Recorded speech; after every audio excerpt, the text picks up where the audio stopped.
stand. I stand here in this place, see the glory on your face, I'm taken by the wonder of your name.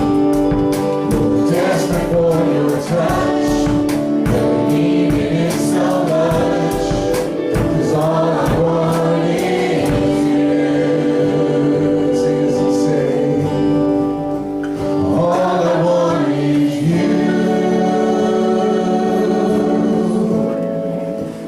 All I want is you.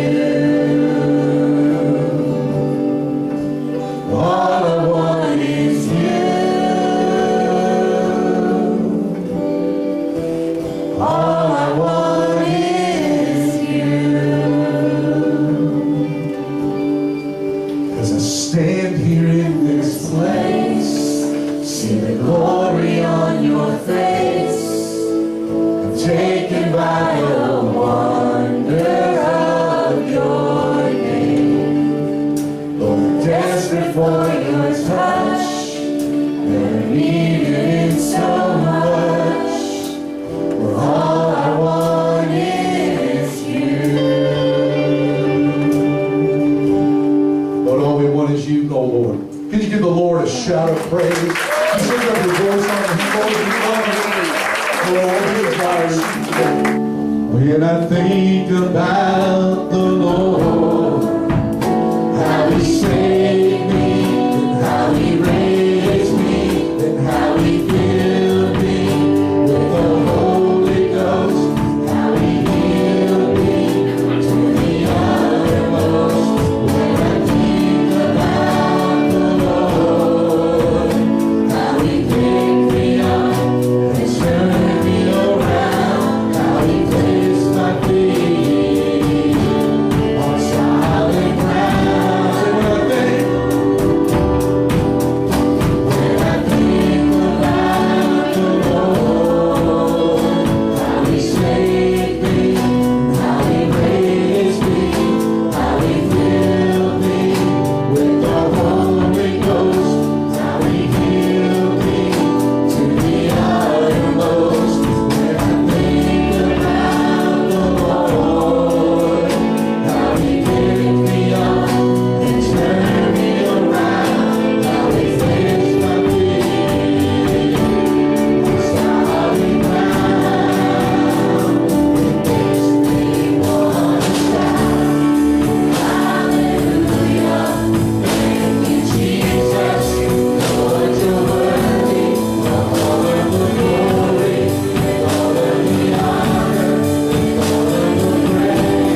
Creation I sing praise to the King of Kings.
glimpse that sometimes the people in the Old Testament, they got a glimpse truly of God's grace and His mercy, and what was available in God, if only they would truly pursue the heart of God. See, this whole time, that's what we've been dealing with, God's heart quest. God is looking for hearts. He's looking for hearts that are searching for Him. God is looking for hearts. And as we had done over the last several weeks with this, I talked about this, that the Hebrew understanding of the heart included the emotions, but it also involved the mind, the conscience, and the will. It means everything that is going on inside of you. So when when a Hebrew heard the term heart, they realized it was everything about me. It was everything. And a lot of times, we understand that. Well, it's not something we need to remember. It includes every single ounce of us, every part of us. And all the men and women whom God chose to use greatly had weaknesses and made mistakes. But God saw their potential if only their hearts would turn towards Him. And we're going to sort of look at something like that today. So it is your heart that matters. Your heart is important, but it's not important that you necessarily follow your heart. Because in times past we dealt with that. The human heart, the Bible tells us, is deceitful above all things. What's important is that we follow the heart of God. And that's what God is looking for. And over the last little while we dealt with King Saul, and now we're dealing with David. He's king now, that what we're going to be dealing with today. He's been king for a while. I'm not going to talk about how he became a king. I'm going to talk about him now. He is now king. Last week we dealt with some other things there. But we're dealing with Saul and David, comparing the two. And this is what we read about Saul. In 1 Samuel chapter 13, verse 14, and we've used the scripture verse to preface everything we've been talking about, God's heart quest. And it says this, "But now your kingdom must end." Saul was told by Samuel that now his kingdom has to what? Cease. Now your kingdom must end. Why? For the Lord has sought out a man after His own heart. And I shared it with you many times throughout all these messages. We know by what the Bible says, God gave Saul a new heart. The Bible plainly states that God gave Saul a new heart. But the thing was, Saul did not keep his heart pursuing the heart of God. Saul pursued his own heart. And his own heart led him to a place where God says this, your kingdom must now end. Why? Because the Lord has sought out a man after His own heart. And then it says the Lord has already appointed him to be the leader of His people, because you have not kept the Lord's command. Now, why must His kingdom end? Why was all this stuff happening to Saul? Because he refused to what? Listen to the command of the Lord. Because he refused to be obedient to God. That's why all of this, that as we discovered, as we did the series on him, happened to him. But almost 1,000 years later, Paul says this of David. In Acts chapter 13, verse 22, it says, "But God removed Saul." What did God do? He removed Saul. But God removed Saul and replaced. What else did God do? He removed and He replaced. God removed Saul and replaced him with David, a man about whom God said, who said? Who said? Who said? So that means it's important and it's truthful, right? A man about whom God said, "I have found David." Hence, talking about God is on a, what? Heart quest. He's looking for hearts that are looking for His heart, that are looking for Him. "I have found David, son of Jesse, a man after my own heart." Now, who said that? Who said that? God. And the reason why He says this is because what He says in the last sentence there, He will do everything I want Him to do. And today we're going to see a really good example of that as we get into the message in just here a little bit.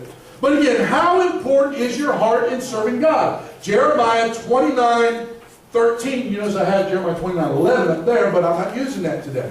I'm using verse 13, and it says this, "And you will seek me and find me," what? "When you search for me with" what? "All your heart." So how important is your heart in serving God? God says you're not going to find, you won't even seek for Him. And you definitely won't find Him if you don't do what? If you don't search for Him with all your heart. So that's how important the heart is. That's how important going after God's heart is important. So anytime God describes someone as a man after his own heart, we need to study them very, very, very, very carefully. We need to look at why is he saying this about this person. So we're going to continue today to discover and look at the man about whom God was referring. Over the last several weeks, we looked at this guy named David. When the first message we dealt with him, we dealt with him about when he battled Goliath. You know, the impossible enemy, the enemy that should have squashed him like a little grape, like a little cockroach, like a little bug. Just something just sort of be and kicked to the side. But that's not how it worked out. David, through his pursuit of the heart of God, was able to overcome an impossible enemy. Again, we all hear these stories. See, even people who don't know anything about the Bible, and I've shared this every week that I talk about this, even people who don't know anything about the Bible know about the phrase David versus Goliath. Because it's always the underdog versus the one who should completely crush them. So we looked at that and we saw how David was victorious there. And also, last week we dealt with how David responded to being highly mistreated. Remember what we dealt with that? I said, how do we respond when people mistreat us? What is our reaction? And we looked at it and we went over how David reacted, how he responded, and how even when it seemed like he had a chance himself to stretch out a hand and do something, he refrained. He didn't do it. He stopped. He simply settled something in his mind. He says, I'm going to put this in God's hands and let God take care of it. Because literally what he realized was he understood that if I let God take care of it, it will be done properly. Again, I'm not saying that God is calling us to a place of inaction. That's not what I'm saying. But I'm saying there are times where we have to get to a place where we just often just say, well, we're going to trust God to take care of this situation. We keep on pursuing Him. We keep on doing what we're supposed to do. But we let God handle the junk. We let God take care of the conflicts. And unless He speaks to us Himself and confirms it with His Word, see, a lot of times people come tell you something, but you better make sure it lines up with the Word of God. And then you better pray over it. Make sure that truly God is giving you peace about this. Because it seemed like, remember, as we went through it, it seemed like God was delivering His enemy in His hands, but David wouldn't stretch forward His hands and said, God's going to take it. That's how much trust he had in God. That God would take care of the situation for him. And I'm saying we need to get there ourselves.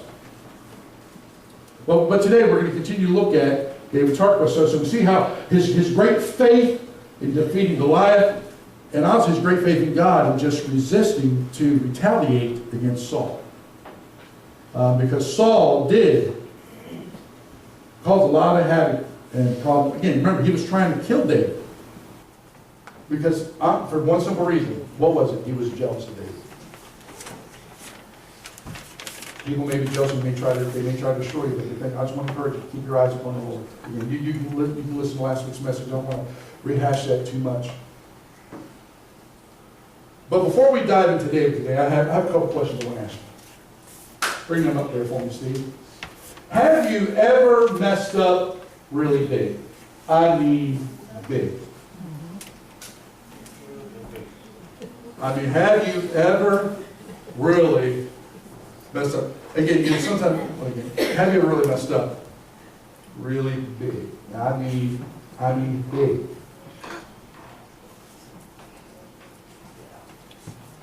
If or when someone brought it to your attention, how did you respond?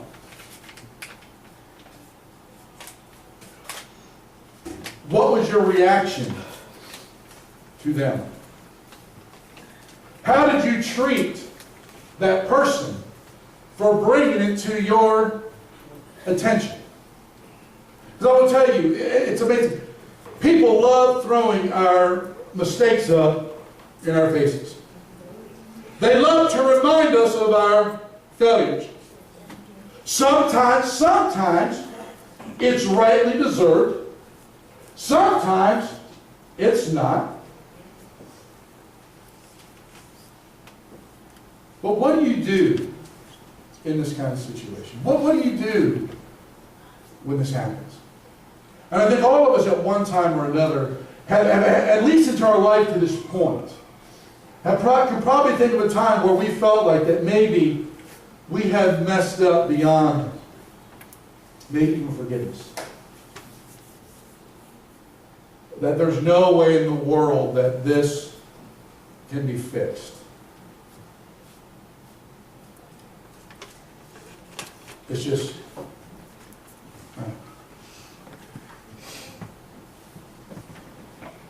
And this is sort of what I want to look at in the life of David today. Now, before I dive into this, in the Bible, in the Old Testament, through 2 Samuel to the end of 2 Chronicles, so you have 2 Samuel, 1 Kings, 2 Kings, 1 Chronicles, 2 Chronicles. Through those 5 books, 2 Samuel talks mainly of this guy we're talking about right now, David. And 1 Chronicles talks about David. But the other ones after that begin to talk about all the other kings that preceded him.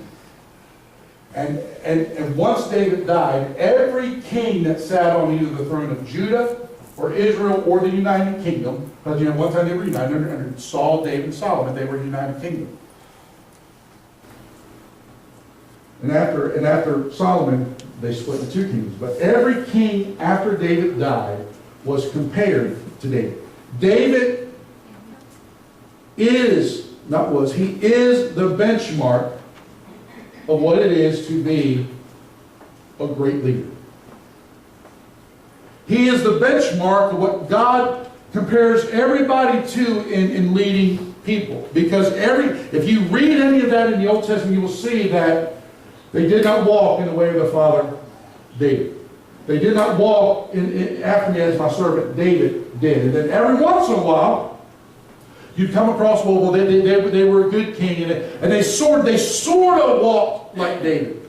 There were only 2 kings after him that was actually where God actually said, He pursues me as my servant David did. So that was the highest compliment that God could give a king.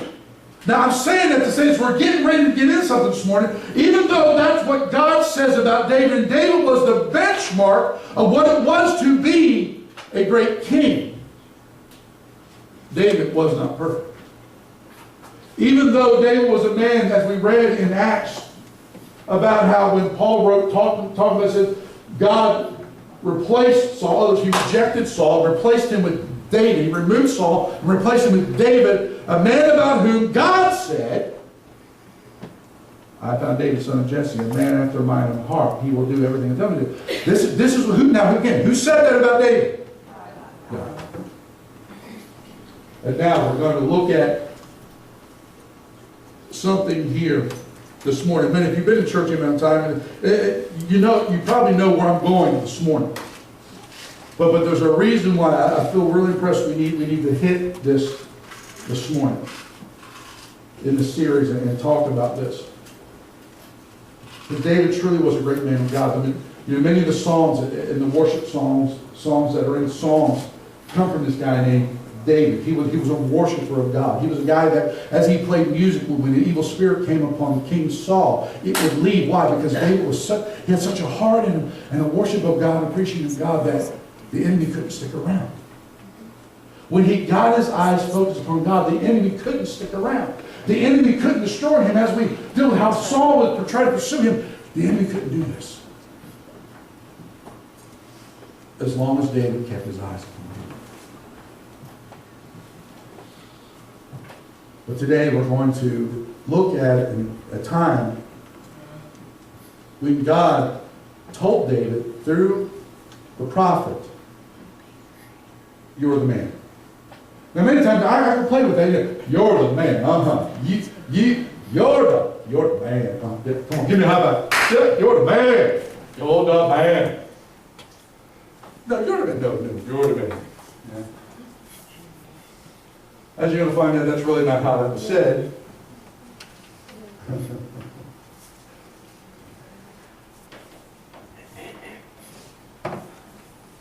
But let's just dive into this morning. In 2 Samuel chapter 12, verses 1 through 6, this is what we read. So the Lord sent Nathan, the prophet, to David, send a prophet to tell David this story. There were two men in a certain town. One was rich, and one was poor. The rich man owned a great many sheep and cattle. The poor man owned nothing but one little lamb he had bought, and he raised that little lamb, and it grew up with his children. It ate from the man's own plate and drank from his cup. He cuddled it in his arms like a baby daughter. One day, a guest arrived at the home of the rich man. But instead of killing an animal from his own flock or herd, he took the poor man's lamb and killed it and prepared it for his guest. David was furious. As surely as the Lord lives, he vowed, any man who would do such a thing deserves to die. You see, there's an exclamation point there. So when David's saying that, he wasn't saying it as quite as temporary, as calmly as I was saying that. David may have done it this way. I can see David sitting on his, I can visualize this in my mind. I can see David sitting on his throne, listening to the story that Nathan is telling. And then Nathan gets to the part where the rich man went and took the poor man's lamb and killed it and served it instead of taking it from his own. I could see that there began to become an anger that stirred up inside of David, a righteous anger, because David believed that he practiced doing right. So when he heard of this kind of injustice going on, see, he realized that if the prophet was telling him something, that it was true, because the prophet wouldn't be telling him his story without there being a truth behind it. So David begins to realize this. And I think in his mind, he said, you know what? Okay, Nathan, I know why God brought you to me, because I need to set right this injustice. So when he hears this, I can see him that when Nathan says that David will stand up. As surely as the Lord lives, I can see him just giddy. The more he thinks about it, the madder. Have you ever been there? The more you think, when you begin to think about an injustice or something, you know, that somebody wronged somebody, that you knew it was wrong, the more you thought about it, the more it bugged you, the more it just sort of poked and prodded. And you're just like, and then finally, you had it, and he jumped and says, as surely as the Lord lives, anybody who does this deserves to die. And he begins to say, he says, the man who did this, he must repay 4 lambs to the poor man for the one he has stolen, for having no pity.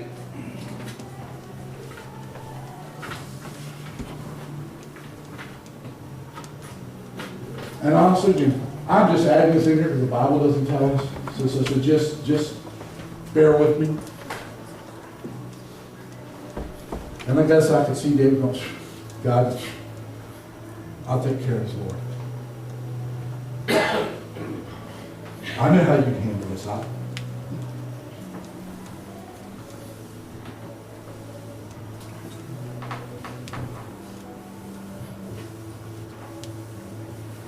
But now Nathan is getting ready to utter something to David.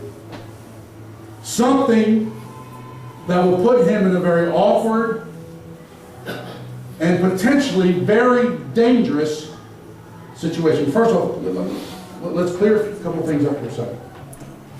Who is David at this point? I've already told you, who is David at this point? He is now king.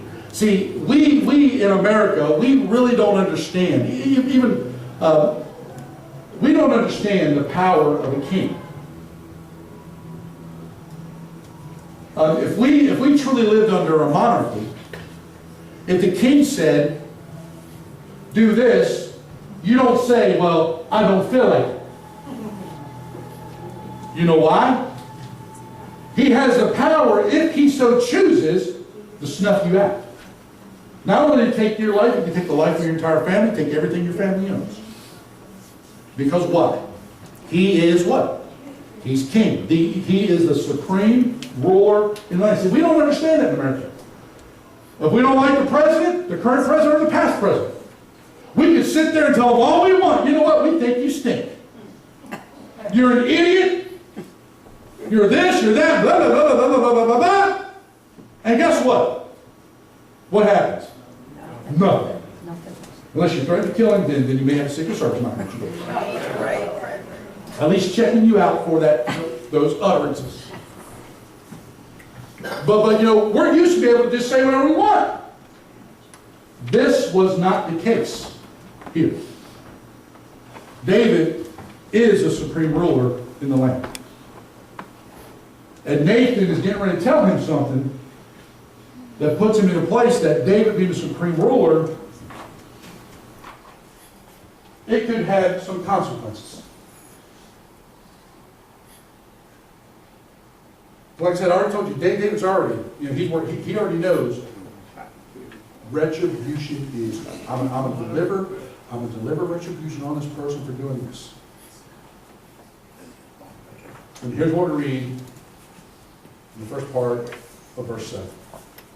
It says, that Nathan said to David, "You are that man." Oh. And again, what's behind that? An exclamation point. So Nathan didn't go, "You're that man. You are the man. You're the man." Nathan didn't sheepishly say, "You're the man." I bet you he met David's compassion for trying to set things right the same way, saying, "You are that man. You're that man!"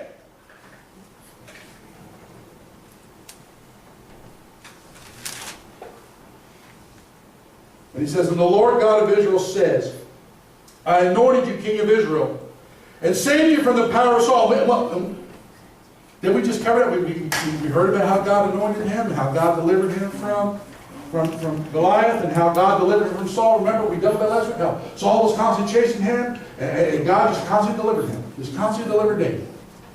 Now David's king. And God says, "And the Lord God of Israel says, I anointed you king of Israel, and saved you from the power of Saul. I gave thee your master's house, his wives, and the kingdoms of Israel and Judah." See, you may wonder, well, why do you say that? Because initially David was anointed king of Judah as a separate tribe, because there was a faction in Saul's family who was still trying to maintain power, and he was anointed over Israel. That's a whole other story another time. But he gave him both. It all came up that God reunited the kingdom again under David. "I gave your master's house and his wives and the kingdom of Israel and Judah. And if that had not been enough, I would have given you much, much more." Already sounds like a lot. I mean, David, wherever he went, he was prosperous. Every nation he went against, guess what? He kicked their rear ends. He beat them. Everywhere. And then it says, "Why then?" Now again, what did God say about David? Even before David was anointed king, because he was talking to Saul, he said what? God declared him as what? A man what? A man after his own heart. So why in the world is God getting rid of him? Listen to this.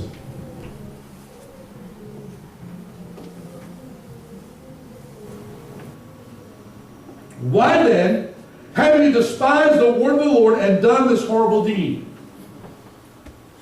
For you have murdered Uriah the Hittite with the sword of the Ammonites." See, David all of a sudden now, he did something that earlier in his time, well, remember his men says, basically, "David, I'll take care of Saul for you. You want him to get your hands dirty. I'll take care of it." No, we're not going to do it. The Lord's going to take care of it. But here now, David, he uses an enemy to wipe out Uriah.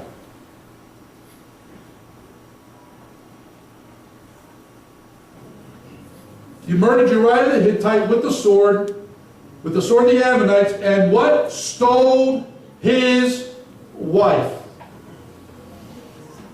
From this time on, your family will live by the sword, because you have despised me by taking Uriah's wife to be your own.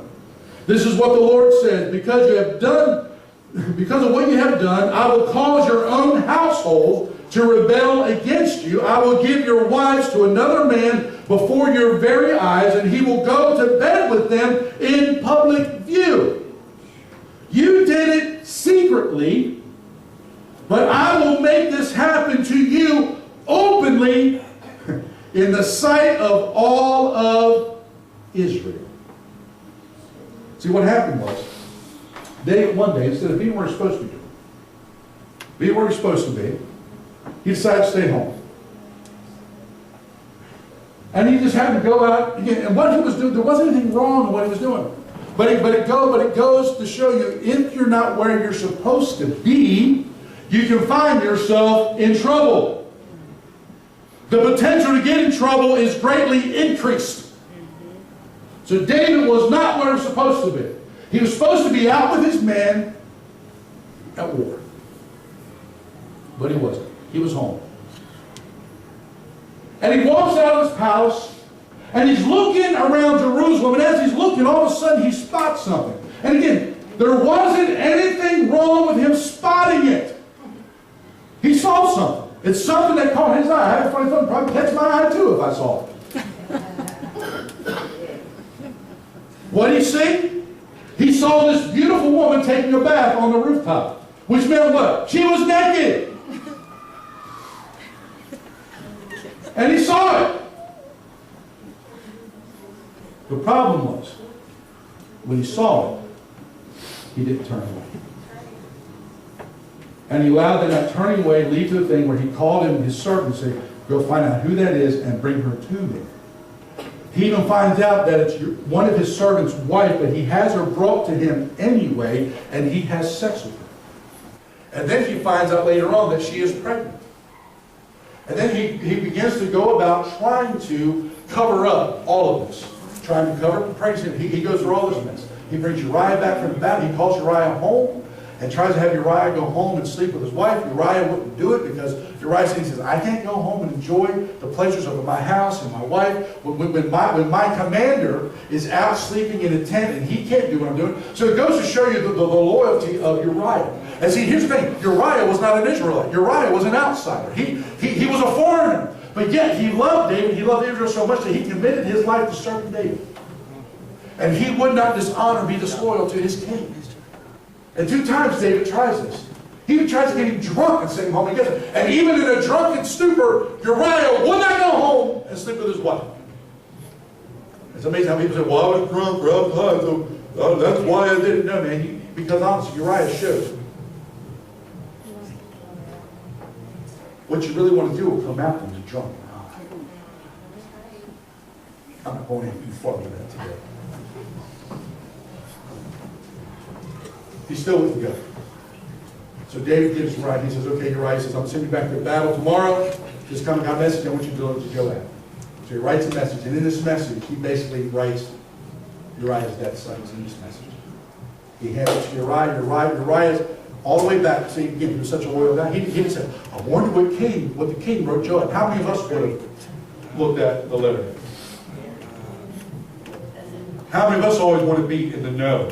That's from another time, from another night, I'm not going to touch that. All right. He takes the letter back, hands it to his commander. The commander reads it. Says, okay. And sure enough, bang, goodbye. Uriah's put in front of the line. His armies were commanded to back away, leave him out there alone, and he was killed. He gets back to David. David's fine. He lets Bathsheba go through. He lets Bathsheba go through her mourning, and as soon as the mourning was over, he marries her, and she becomes his wife. He did all of this to hide the fact that he slept with another man's wife. He ends up killing his wife. God knew it at the time. This is a man that the Bible says, that God says about David, this is a man after my heart. So, as we can see, David was not perfect. So first off, as we look at all this, we see that David, first off, he wasn't where he should have been, so it may have been even a little bit of disobedience where he wasn't where he should have been. That disobedience led to him looking in a place he shouldn't have looked, and that looking and not turning away from where he looked caused him to begin to lust, and then that lust began to form what in his heart? A desire to have someone else's wife, and then it led to him committing adultery with that woman, and then that adultery, once he found out that the adultery led to an unwanted pregnancy, And to hide the unwanted pregnancy, he tries to hide it with some falsity, trying to have the husband come back and trying to make it look that he was the father, but that didn't work. So all of that leads to where he sends up to where Uriah is killed. And all this started with, truly, I guess, an act of disobedience and just sort of looking at something he showed up with. You want to talk about how a lot of times people say, well, it was nothing really big. It's only a white lie. It's only something little. But can you see how it goes from one thing to another and how it just builds? See, if we're not careful, we can find ourselves in the same place as David found himself.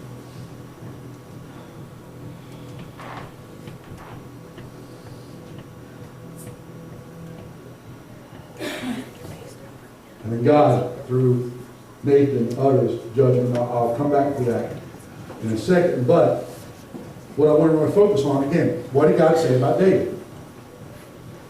I found David, the son of Jesse, a man about whom God said, he's a man after my own heart. Why? He will do everything I want him to do. Now again, Paul wrote that 1,000 years after this incident. So something must have happened in this incident.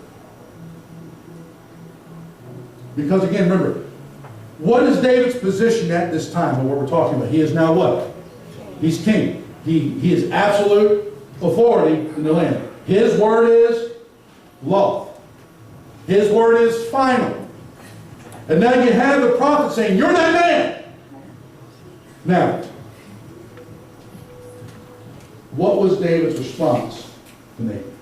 To the word that God said to him, you're the man. There's really two ways he could respond. He could have either taken it very well, or he could have taken it very badly. Now, if he takes it very badly, what do you think that would mean for Nathan? Huh? You already sent someone to their death. And this is after that incident. What could this mean for Nathan? He's surrounded by bodyguards. There's many times you would read where he would tell his men, pounce on them and kill them. It's like for instance, when King Saul initially died, some guys realized that they knew David was going to be the next king. So they came and they really want to try to make like that they were his friends. And they said, you know what? I was in the battle. I saw King Saul. King Saul's dead. And here I brought his crown to you. And he says, well, how do you know? He says, well, because I ran into Saul and Saul was hurting. He says, don't let these uncircumcised Philistines come and mock me and all that stuff. Just run me through my sword and kill me so I don't have to go through this. He says, so I did. I took him and killed him. He says, I brought you this crown. I wanted to bring you this good news. And David looks at him and says, oh, you think that's good news? He says, the king of Israel died today. And a great warrior died. We should be happy about this. He says, you think this is good news? He says, why weren't you afraid to touch the Lord's anointed? Why weren't you afraid to stretch forth your hand and kill the Lord's anointed?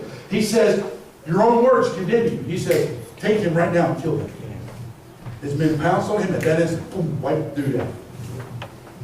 And that's not the only time it happened where David did somebody. So now, David wasn't king then. He's king now. Nathan utters this. So David takes this very badly. Nathan's going to find himself in trouble. But if he takes it good, what could the difference be? And I guess you can sort of figure, since God 1,000 years later still stated about David what he stated, you can probably figure, hopefully put two and two together and realize that David didn't take it well. That Nathan was still breathing afterwards.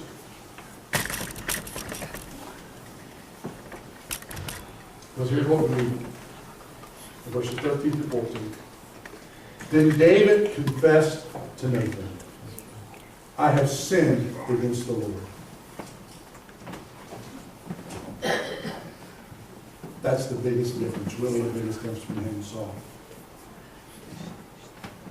Because when Saul was caught in sin, all Saul did was make excuses. David did not offer one single excuse. When the man of God says, you're the man, and begins to spit out all this stuff, and begins to spit out even the punishment that's coming, the repercussions, the consequences of this sin. David says, I have sinned against the Lord. Nathan replied, yes, but the Lord has forgiven you. And you won't die for this sin. Nevertheless, because you have shown utter contempt for the Lord by doing this, your child will die. So in other words, the unborn child that Sheba was pregnant with, God says, is not going to die. And that's exactly what happened. But in all of that, David simply confessed, I have sinned against the Lord. See, that is where the heart makes the difference. That is where the pursuit of God's heart makes the difference. Because I just recently we were talking about some of this with some of the people in Bible study, and I said, the difference between the way you know someone who's really saved and not, when someone who's really saved realizes that what they're doing is sin or is unpleasing to God, they immediately seek God for forgiveness and restoration. The person who's truly not saved, or is just trying to be on the fringes, in other words, they want to be saved from the consequences of their sins, but not saved from their sin. What they do is they begin to make excuses.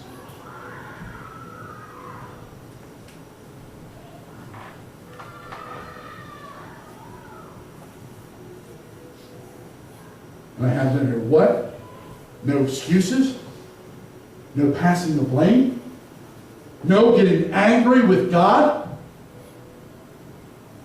Like I said, this shows the greatest difference between Saul and David. Saul constantly made excuses, passed the blame, and got angry at God. David did not. For David truly had a heart that God could speak to, even though he messed up royally. He messed up greatly. Here's what you understand. You must understand that none of this took God by surprise. None of this took God by surprise. Now, with me saying that, understand this also.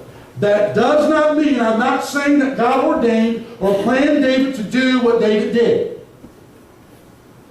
Those are David's choices. Because David, when he walked out on the roof of his palace and looked down and saw Bathsheba, he could have very simply said, oh man, I shouldn't be looking at that. And he could have walked away. But he did. And again, something that seems that in the modern world, what's the problem with seeing just a little bit of pornography? What's wrong with just dabbling with drugs? It's just marijuana. It's just a sip of alcohol. It's just a little lie.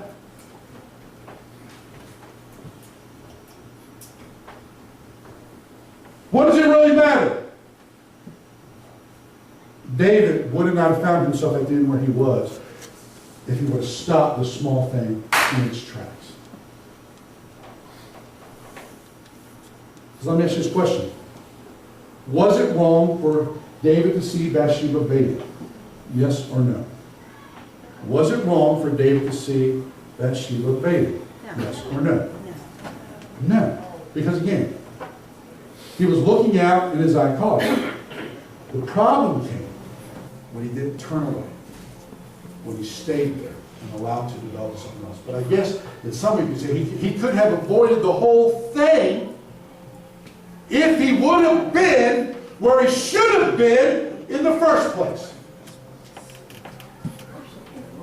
Have you ever got to a place where you said, if only I would have just been where, I've said that, if only I would have been where I should have been, this wouldn't have happened. Okay. I've said it. I've been there. I guess nobody's as messed up as I am. Except for maybe running to you, so yeah. So.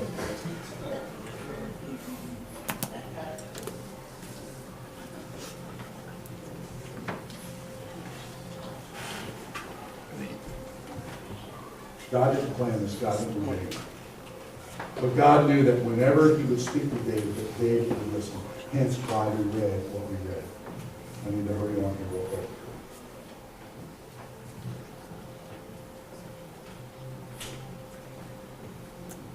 Does David or Saul represent the way you would respond? If God all of a sudden pointed something out in your life that needed changing, that you're responsible for it? Would your response be more like King Saul's? Always making excuses? Always trying to pass the blame? Always trying to justify yourself? Or would your response be like David's and say, I've sinned against thee? When God speaks, do you truly listen? Do you listen with your heart and take it to heart? Or do you make excuses, complain, passing the blame, or get angry with God? See, David, the life of David could be captured in these words. I love God supremely, and there isn't anything He asks of me that I will not do. Are you able to make the same statement? And we know that. Why? Because God, 1,000 years later, Paul writes, God said, I found David, son of Jesse, man after my own heart. That's what God says. Why? Because He will do everything I want Him to do. I'm not going to get into all of, if you want to later on, when you get home, write this down. Read Psalms 51. That is literally an entire chapter, 17 verses long, about 17 to 19 verses long. That is David's prayer of repentance. And it all correlates to what happened with Bathsheba and Uriah and all that. Read that. But in this thing, he does make a statement. Lord, restore unto me the joy of your salvation. Don't banish me from your presence. Restore the joy of your salvation. Don't take your Holy Spirit from me. Renew a right spirit or a loyal spirit in me. So you see, David was truly seeking the Lord. But I said, you notice Nathan told David that God's forgiven you. And here's really where I wanted to get. I told you all of this, but really almost get to this point right here. I had a relative one time today that they were caught in a very big mess up, a very big sin. And they were involved in ministry. And their excuse was sort of something like what David was going through here, except they didn't kill somebody. It's just an adulterous affair. And it came to my dad. And my dad found out. My dad put the hammer down. My dad was a minister. The bottom line is, you're not going to be be one of his people on staff. And if you're involved in an adulterous relationship, you're not going to be in that position anymore. You're removed because why? You messed up. You messed up big time, especially if you're in the ministry. And he makes the statement to my dad, well, the Lord forgave David. He's still got to be king. And unfortunately, too many of us have that type of attitude. Well, the Lord's going to forgive me, so what's the big deal? Remember, Nathan said, the Lord's forgiven you, right? But you remember what Nathan said before that? Because you showed utter contempt for the Lord. Do you remember what Nathan said? Anybody?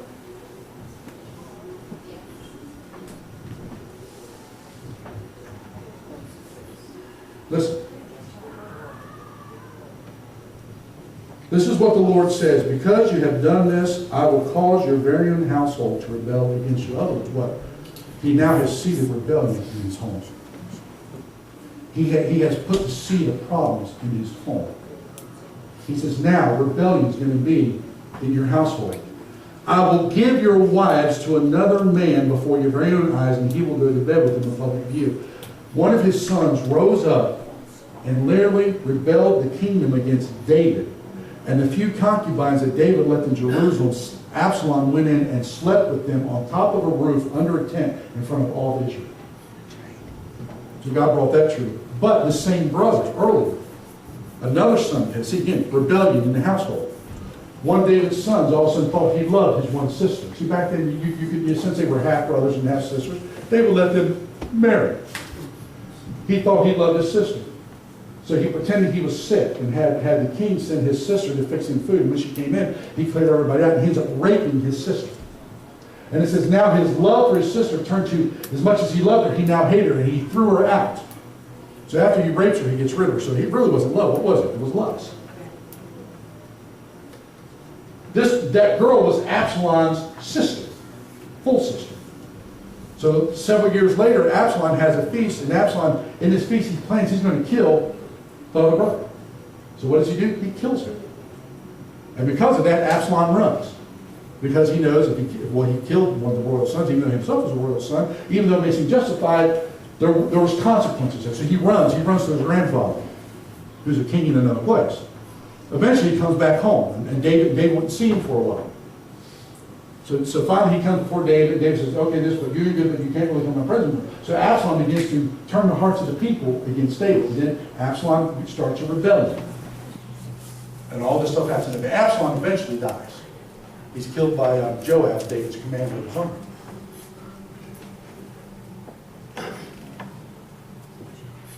God forgave David. Well, what I just told you what happened in his life, in the life of his family, how many say, okay, God forgave me, but yes, I want that to happen to my family? Raise your hand. See, this relative of mine said, well, David got to be king. And I felt like slapping upside the head. When I found myself, I said, but do you want to go through what David went through? See, many times we think that just because God forgives us, that all of a sudden there aren't no consequences, but there are.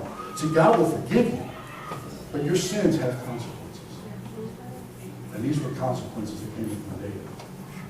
And we just can't look at this stuff very lightly and think, oh, we can do this, and all of a sudden God's just going to wink an eye at it, and we're going to be okay.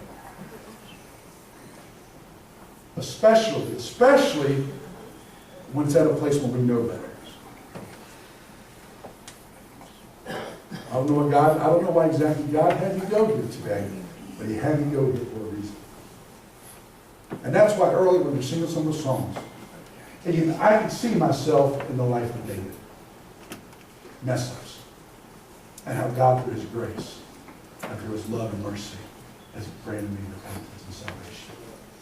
That's why I could say, when I think about the Lord, how He saved me, how He raised me, how He filled me with the Holy Ghost, how He picked me up, turned me around, cleaned me up, set me on solid ground, where I would say, hallelujah.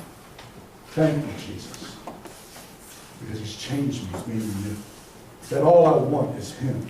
That in His presence, all this is taken care of. But God also wants me to issue a warning today. Don't think you can keep on playing around with God, and there's not going to be consequences. David had a heart that could speak to, and that's why, again, when we brought to David's attention, he immediately said, I have sinned against the Lord.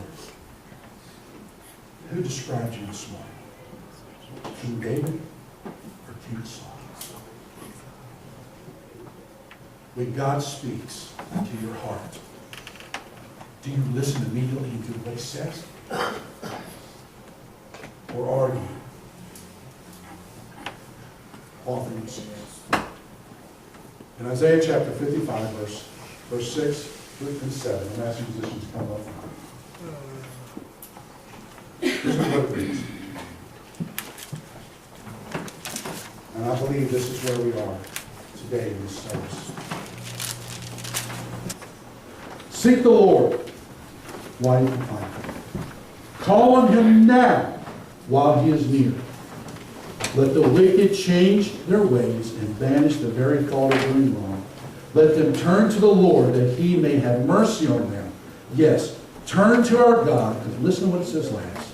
For He will forgive generously.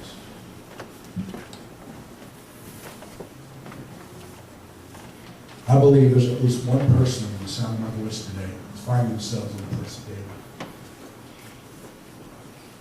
And you need to get to a place where you really truly say, God,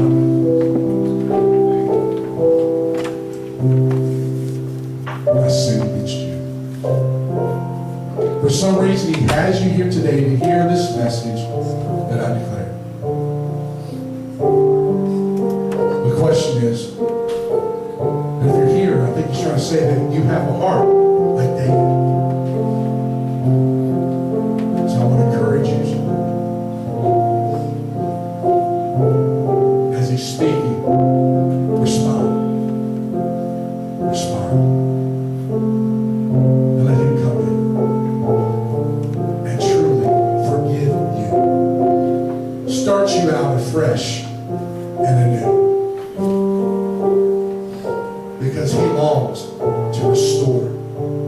He longs to forgive. That's what we just read here in Isaiah. Seek the Lord while He can be found here. Call Him now while He is there. He is here right now. I feel His presence in this place. He's here now. At this very second, He's here. You have the ability to change through Him, to change your ways and to banish the thoughts of doing wrong and return to the Lord that He may have mercy on you. Yes, turn to your God, for He will forgive generously. See, He doesn't do it half-heartedly. He doesn't do it halfway. He does it abundantly and generously. This is what He's offering you today. Because I know I've messed up in my life. I mess up more times than what I've been to a lot of times. But I'm grateful that He generously forgives. And when I call out to Him, He will listen. He will forgive. And I say, Lord, I've sinned. He'll say, you're forgiven. And He can restore the joy of my salvation. He can renew a right spirit within me. But that can only happen with someone who cries out to Him and says, Lord, no excuses. I come to You. I ask You to forgive me. I just give You my heart, my life. Again.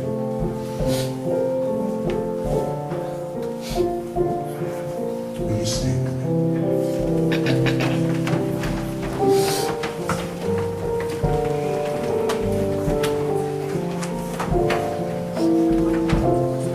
We're going to sing this song, and as we sing this song, the Lord's going to speak into your heart at the end of this message. I'm asking you to respond. You need to respond by an act of faith, stepping up from where you are. Don't worry about what people think, because again, it doesn't matter. What matters now is between you and the Lord. And again, if you're here today and you need Him, I don't want to look at you on the inside. So we've all messed up, okay? I want you to get right. I want you to have peace with God. That's what I want. I'm not here to judge you. I'm not here to find fault with you. I'm here to tell you that Jesus loves you. And He's forgiven you. Only you'll reach out and say, but you have to pursue His heart. As He's speaking to your heart, you need to respond. Because there's no guarantee He's going to respond. He's going to let this chance come again in your life. There's no guarantee. Today may be your only day. Now understand, how many times have you ever heard me say this? You go this route. I don't do it. So there's a reason why God's impressing this upon your heart. Respond, please, respond to Him. Let Him come in and do what He needs to do. And as we sing the song will be your prayer. Or just say whatever's on your heart to God. But come, when you come talk to Him. If you mess up, just tell Him. Say, Lord, I have messed up. Forgive me. And as you say, I'm telling you, all of a sudden, you will feel the change and difference in your life. Just begin to run towards Him. Begin to pursue Him. If that's you, as we sing this song, just slip out. Just like, God, we need your heart in your life today.